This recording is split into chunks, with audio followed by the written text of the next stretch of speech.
কেমন আছো বন্ধুরা? আজকে একটা হালকা পাতলা ঝোলের রেসিপি তোমাদের সাথে শেয়ার করব। হ্যাঁ, এটাকে স্যুপও বলতে পারো, বিদেশিরা হয়তো স্যুপই বলে। আমি এতে হলুদ দেব না। হেলদি ও পুষ্টিকর রান্না হতে চলেছে কি না সেটা তোমরাই জানতে পারবে যদি পুরো ভিডিওটা দেখো।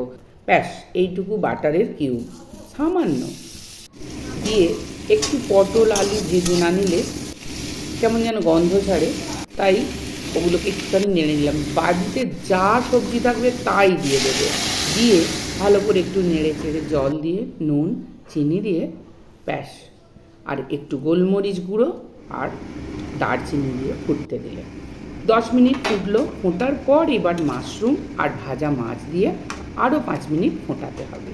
ফোটালে একটা এই রকম ব্যাপার আসবে এবং ঘন ঘন হয়ে যাবে। দু একটা আলু গেলে দিতে পারো, আর লাস্টে আরেকটুখানি বাটার আর গোলমরিচ দিলাম। তবে ঝালটা যে যার মতো খাবে। হ্যাঁ, এটা হেলদি পুষ্টিকর খাবার বলেই মনে হয়। অনুরোধ রইল, একদিন অবশ্যই এটা ট্রাই করতে পারো।